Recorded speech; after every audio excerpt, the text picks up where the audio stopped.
Dear students, good evening. Chapter 1 electric charge and field, ये chapter अपन ने complete कर लिया था। 11 पार्ट इसके किए थे, उनमें पूरा चैप्टर अपना कंप्लीट हो गया था। मैंने आपसे कहा था कि एनसीईआरटी की एक्सरसाइज के कुछ इंपॉर्टेंट क्वेश्चंस करेंगे, तो वो आज अपन डिस्कस कर रहे हैं। कुछ ऐसे क्वेश्चंस जो आपके एग्जाम की दृष्टि से बड़े इंपॉर्टेंट हैं, एग्जाम में आने के उनके चांस रहते हैं और कहीं ना कहीं आपको दिक्कत भी रहती है, डिफिकल्टी रहती है। तो ऐसे कुछ क्वेश्चन मैं लेके आया हूँ।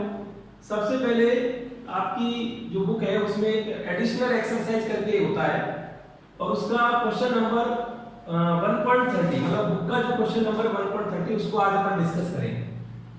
ये क्वेश्चन ये है कि derive the expression of electric field due to a infinite line charge distribution without using Gauss law। अपन ने Gauss law से इसको किया हुआ है। आपको पता होगा कि उसके अंदर अपन एक गॉसियन सरफेस सेलेक्ट करते हैं जो कि सिलेंड्रिकल होती है और फिर उसमें जो है एक तो Gauss law का यूज करके और दूसरा बाय डेफिनेशन ऑफ फ्लक्स जो phi equal to integration E dot D होता है, उन दोनों को यूज करके फिर अपन एक रिजल्ट निकाला था, एक जो है फॉर्मूला डिराइव किया था E equal to 2k lambda by r। तो ये जो फॉर्मूला है इसको विदाउट यूजिंग गॉस लॉ अपन इसको जो है डिराइव करेंगे। एग्जाम में बिल्कुल ये पूछा गया है और पूछा जा सकता है। तो देखिए अपन समझते हैं, ये इनफाइनाइट लाइन चार्ज डिस्ट्रीब्यूशन और इस पर मैंने कहा कि कोई पॉजिटिव चार्ज है और ये यहाँ यूनिफॉर्म डिस्ट्रीब्यूशन है। इसकी वजह से किसी पॉइंट P पर जो कि r डिस्टेंस पर है, इलेक्ट्रिक फील्ड का जो स्ट्रेंथ है, जो मैग्नीट्यूड है, वो आपको निकालना है। तो अपन क्या करेंगे, यहाँ दो सेम डिस्टेंस पर, इक्वल डिस्टेंस पर दो आपने जो है स्मॉल जो है चार्ज लिए हैं dq equal to lambda dl और dq equal to lambda dl। तो इनकी वजह से यहाँ पर इलेक्ट्रिक फील्ड, पॉजिटिव चार्ज की वजह से electric field away from the charge होता है। तो ये स्मॉल एलिमेंट है तो ये d इधर हो गया और ये स्मॉल एलिमेंट की वजह से, स्मॉल चार्ज की वजह से d इधर हो गया। ये एंगल यदि अपन कहें थीटा है तो ये भी थीटा होगा, जो अपोजिट एंगल होने से ये थीटा और ये थीटा। d का कंपोनेंट करेंगे d cos theta d sin theta और इस d के कंपोनेंट करेंगे d cos theta d sin theta. d sin theta will cancel out, तो we can say the electric field will be due to cos component only. यहाँ केवल दो element लिए अपन, ऐसे यहाँ बहुत सारे एलिमेंट कंसीडर किए जा सकते हैं। आपने देखा दो एलिमेंट की वजह से 2d cos थीटा हो गया, तो ऐसे बहुत सारे एलिमेंट अपन यहाँ कंसीडर कर सकते हैं सेम डिस्टेंस पे। तो उन सब की वजह से जो इलेक्ट्रिक फील्ड होगा वो कैसे निकालेंगे, वो इसका इंटीग्रेशन करेंगे, इंटीग्रेशन d cos थीटा। ये आप अच्छी तरह समझते हैं। तो यहाँ पर इंटीग्रेशन की हेल्प से अपन इसको जो है सॉल्व करेंगे। यहाँ गॉस लॉ का यूज नहीं करेंगे और इंटीग्रेशन का यूज करके यहाँ इसका जो है फॉर्मूला डिराइव करेंगे। अब एक बात तो समझ में आ गई, electric field perpendicular to line charge distribution. ये बात अपन ने जो गॉस लॉ का यूज किया था उसमें भी किया था, ये बात अपन यहाँ पर भी देख रहे हैं। अब देखिए d का मतलब क्या है, ये स्मॉल जो चार्ज है dq, तो kq बाय डिस्टेंस स्क्वायर आप जानते हैं। तो ये हो गया k और dq मतलब lambda dl upon distance square. तो अंडर रूट में है, स्क्वायर रूट है तो स्क्वायर करेंगे तो ये स्क्वायर रूट हट गया। अब यहाँ दूसरा जो cos थीटा है इसको एज इट इज रखा रहने देते हैं और यहाँ dl को हटाते हैं। एक्चुअल में इसका दूसरा मेथड भी है जिसके अंदर अपन cos थीटा को चेंज करें और फिर जो है थीटा की बजाय कुछ और आएगा और फिर अपन लिमिट पुट करेंगे, लेकिन वो थोड़ा सा लॉन्ग हो जाता है। मतलब मैं आपको ये बताना चाहता हूँ कि यहाँ पर d को कैसे भी करके थीटा की फॉर्म में चेंज करें और cos थीटा को एज इट इज रहने दें। तो इससे क्या है, इजीली इसकी कैलकुलेशन होती है, इजीली ये जो है डिराइव होता है। तो ये थोड़ा सा ध्यान रखने वाली बात है। एग्जाम में जब अपन करते हैं तो कई बार ऐसा ही कंफ्यूजन हो जाता है, या कभी अपन प्रैक्टिस करते हैं तो यहीं पर गड़बड़ होती है कि यहाँ पर क्या करते हैं कि cos थीटा को चेंज कर देते हैं और फिर यहाँ पर जो है जब इंटीग्रेशन करते हैं इंफिनिटी माइनस इंफिनिटी से प्लस इंफिनिटी, ऐसी उसमें लिमिट लगती है और फिर बाद में कैलकुलेशन में गड़बड़ हो जाती है। तो ज्यादा अच्छा क्या है कि यहाँ पर dl को हटाएंगे। अब कैसे हटाएंगे, इस ट्रायंगल से जो अपन tan थीटा लिखेंगे तो tan थीटा होता है perpendicular upon base l by r। तो l इक्वल टू हो गया r tan थीटा और यहाँ डिफरेंशिएशन कीजिए dl by d theta, l का थीटा के रेस्पेक्ट में, तो यहाँ पर r और tan थीटा का डिफरेंशिएशन sec स्क्वायर थीटा, तो dl इक्वल टू हो गया r sec square theta d theta. और अब जो है e इस रिलेशन में e equal to integration d cos theta, इसके अंदर अपन जो है ये सारी वैल्यू पुट करेंगे। तो देखो d अपन ने किया k लैम्डा, और ये यहाँ l की वैल्यू भी पुट करेंगे और dl की वैल्यू पुट करेंगे, तो k लैम्डा dl का मतलब तो ये हो गया r sec स्क्वायर थीटा, ये लिख दिया, cos थीटा और यहाँ रह गया, इसको लिख दिया, और d थीटा ये पूरा आ गया। नीचे डिनोमिनेटर में r square plus l square, तो ये r स्क्वायर तो है ही है, और l स्क्वायर, तो यहाँ पर इसका स्क्वायर करेंगे l का, तो r square tan square theta.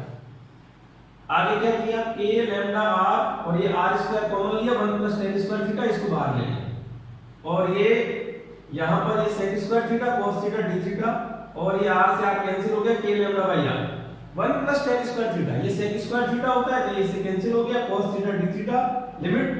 अब देखिए सबसे इंपॉर्टेंट लिमिट लगाना, मतलब ये भी बड़ा इंपॉर्टेंट पार्ट होता है, कई बार अपन सब कुछ जानते हैं कर रहे हैं लेकिन लिमिट को गलत कर देते हैं। तो आप एक चीज समझिए कि ये जो एलिमेंट है नीचे जो अपन ने लिया है, ये एलिमेंट कहां तक हो सकता है, ये एलिमेंट नेगेटिव में इंफिनिटी तक हो सकता है, और यदि अपन नेगेटिव में इंफिनिटी तक जाएंगे तो ऐसी कंडीशन में ये एंगल बढ़ता जाएगा और π/2 हो जाएगा। लेकिन ये बिलो दिस लाइन है, तो इसको अपन ने -π/2 ले लेंगे इधर की साइड, क्योंकि यही बात जब अपन ऊपर करेंगे तो इसमें क्या होगा कि ये यदि अपन प्लस इंफिनिटी तक गए तो ये एंगल भी इंक्रीज होता जाएगा और ये प्लस का π/2 हो जाएगा। तो लिमिट जो लगेगी -π/2 से +π/2, और यहाँ पर cos थीटा का इंटीग्रेशन आप जानते हैं sin थीटा, और ये लिमिट आपने लगाई -π/2 से +π/2, sin थीटा sin π/2 ये आपने पुट कर दिया, फिर माइनस sin -π/2, sin π/2 sin 90 1 और वो -1, और 1 और 1 2 हो गया, तो कुल मिला के हो गया 2k लैम्डा बाय r, जो आप पहले से जानते हैं। तो ये अच्छा वेक्टर फॉर्म में 2k लैम्डा बाय r आ गया। तो ये जो अपन ने विदाउट यूजिंग गॉस लॉ ये जो डेरिवेशन किया है ये बड़ा इंपॉर्टेंट है, तो इसको आप जो है थोड़ा सा एक बार अपने प्रैक्टिस जरूर करना। कई बार क्या होता है कि अपन को लगता है कि अपन इसको समझ गए, हाँ ठीक है सारा समझ में आ गया, और यदि आपने पहले प्रैक्टिस नहीं किया तो डेफिनेटली आप जो है एग्जाम में अटक जाए। तो इस पर थोड़ा सा प्रैक्टिस कीजिए आगे। तो स्टूडेंट्स क्वेश्चन नंबर 1.33 ये अपन जो है अब समझेंगे, वेरी इंपॉर्टेंट क्वेश्चन। आपकी एनसीईआरटी की जो एडिशनल एक्सरसाइज है उसमें क्वेश्चन दिया हुआ है, और अपने एग्जाम की दृष्टि से अपन देखें तो बड़ा इंपॉर्टेंट है, एग्जाम में कई बार इसको पूछा हुआ है। यहाँ पर क्वेश्चन में दो प्लेट्स के बीच में यूनिफॉर्म इलेक्ट्रिक फील्ड को जनरेट किया है, positive plate negative plate, uniform electric field from positive to negative plate. एक charge particle charge -q mass small है, हॉरिजॉन्टली उसको इसके अंदर एंटर कराते हैं along x axis.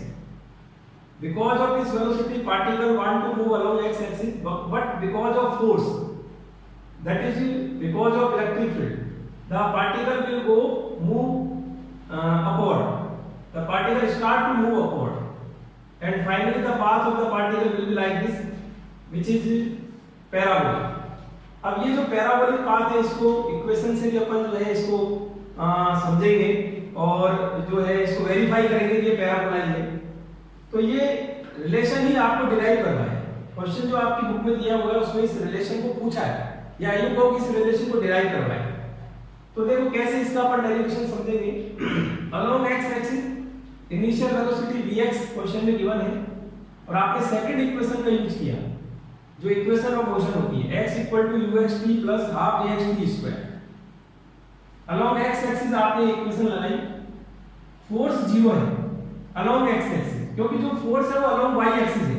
Electric field positive to negative, तो जो फोर्स होगा नेगेटिव चार्ज होने की वजह से वो नेगेटिव टू पॉजिटिव मतलब अपवर्ड होगा।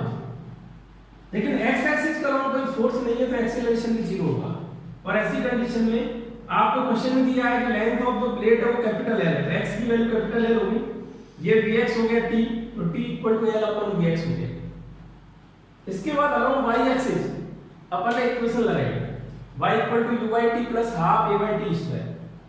ui का वैल्यू 0 है क्योंकि जो वेलोसिटी है वो अलोंग x एक्सिस है, नॉट अलोंग y एक्सिस। लेकिन इसमें फोर्स है अलोंग y एक्सिस जो इलेक्ट्रिक फील्ड की वजह से, वो फोर्स है क्यू, और एक्सीलरेशन यदि कहेंगे तो Q by M, F by M यानी कि क्यू बाई एम और टी स्क्वायर। तो ये अपनी सेकंड इक्वेशन आ गई, और टी का जो वैल्यू है एल अपॉन डी एक्स यदि फर्स्ट इक्वेशन से सेकंड इक्वेशन में पुट करें तो ये relation y equal to q by 2m l square by dx square है। और यहां से आपको समझ में आ रहा है y proportional to l square, l मतलब लेंथ अलोंग x एक्सिस, यदि अपन x पुट करें तो y proportional to x square. तो इससे प्रूव होता है ये जो रिलेशन है ये एक पैराबोला का रिलेशन है, यानी कि यहां पर जो पाथ होगा पार्टिकल का दैट विल बी पैराबोला। ये बात आपको यहां से समझ में आती है, ये रिलेशन बड़ा इंपॉर्टेंट है, इसको आप डायरेक्ट याद भी रख सकते हैं। ये नहीं याद है तो भी कोई परेशान होने वाली बात नहीं है। विद इन 1 मिनट इसका अपन जो है 1 मिनट से भी कम टाइम में इसका रिजल्ट अपन निकाल सकते हैं। तो ये y जो है this is the deflection of particle along y axis, या कहें कि अलोंग वर्टिकल, हॉरिजॉन्टली मूव किया लेकिन वर्टिकली वो चला गया। तो ये जो वर्टिकल डिस्प्लेसमेंट है या वर्टिकल डेविएशन है या वर्टिकल डिफ्लेक्शन है, ये y equal to q by 2m l square by dx square, very important. अब देखिए इसमें इसी क्वेश्चन पर बेस्ड नेक्स्ट वाला क्वेश्चन है, उसमें क्या है वैल्यूज दे रखी है, और वैल्यूज देके फिर आपको जो है कोई वैल्यू कैलकुलेट करवाई है। अब वो भी थोड़ा सा ध्यान से देखना होता है, कई बार अपन फॉर्मूला जानते हैं लेकिन तब भी वैल्यूज को ढंग से पुट नहीं कर पाते, पुट कर दिया तो सॉल्व नहीं कर पाते। तो ये छोटी छोटी सी बातें जिनको ध्यान रखिए। तो in the next question you are given the initial velocity along x axis vx equal to 2 into 10 power 6 metre पर second, electric field 9.1 into 10 power 2, ये वैल्यूज आपको गिवन है। y जो है आपको ये y गिवन है, क्वेश्चन में गिवन है कि यहाँ पर जो प्लेट है इनकी सफिशिएंट लेंथ है, लेंथ कोई मतलब ऐसा नहीं है कि कोई फिक्स लेंथ है, काफी लेंथ है, मतलब जितना भी पार्टिकल चल सकता है वो सफिशिएंट लेंथ है।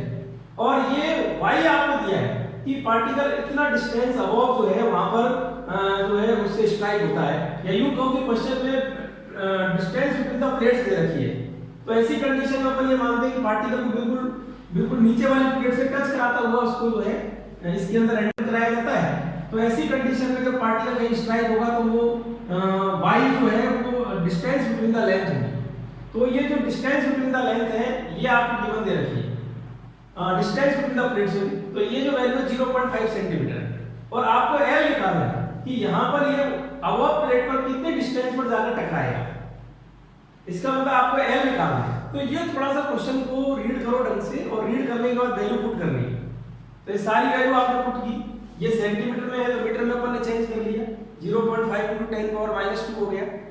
इसके अलावा ये जो है यहाँ पर इस फॉर्मूले में Q का मतलब चार्ज ऑफ इलेक्ट्रॉन, इलेक्ट्रॉन के लिए क्वेश्चन दिया हुआ है, इलेक्ट्रॉन का चार्ज इतना है। ये वैल्यूज हालांकि क्वेश्चन में दे रखी है और नहीं दे रखी है तो भी आपको पता होना चाहिए। इलेक्ट्रिक फील्ड की वैल्यू दे रखी है, ये तो क्वेश्चन में गिवन होगी।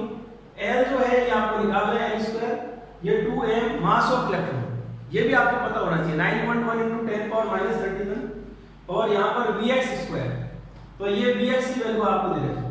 तो ये सारी वैल्यू जब पुट करके सॉल्व करते हैं, देखिए पूरी कैलकुलेशन मैंने कर रखी है। तो L की वैल्यू ये इतनी आ जाती है, L स्क्वायर इतना आ रहा है, ये 100 में आएगा। 2.5 का स्क्वायर रूट जो है वो अप्रोक्सीमेट 1.6 होगा, 1.6 का स्क्वायर 2.56 होता है। तो ये अप्रोक्सीमेट जो है 2.5 जो है अपन कह सकते हैं इसका स्क्वायर रूट 1.6 है, और ये 10 पावर -2 मीटर, और ये फाइनली ये सेंटीमीटर में हो गया 10 पावर -2 हटा दिया। तो ये क्वेश्चन देखो सिंपल सा क्वेश्चन है, ये यहाँ कंप्लीट हो गया। तो यहाँ ये चैप्टर विद एक्सरसाइज में कंप्लीट करता हूँ। एक्चुअल में क्वेश्चन तो और भी है, एक सिंपल एक्सरसाइज है, फिर एडिशनल एक्सरसाइज है। तो सिंपल एक्सरसाइज के क्वेश्चन ऐसे हैं कि आप जो है आप सिंपली कर सकते हैं, नॉर्मल एक्सरसाइज उसमें दे रखी है शुरू में, और उसको पहले कीजिए, फिर आपसे वो हो जाए उसके बाद आप जो है एडिशनल एक्सरसाइज पर पहुंचिए। तो ये चैप्टर में जो है पूरी तरीके से विद एक्सरसाइज यहाँ कंप्लीट करता हूँ। कोई भी डाउट किसी भी क्वेश्चन में हो तो आप मेरे से पूछ सकते हैं, कमेंट कर सकते हैं, ठीक है। और इसके बाद अपन नेक्स्ट चैप्टर स्टार्ट करेंगे, चैप्टर 2। तो आज की क्लास में यही एंड करते हैं। Thank you very much.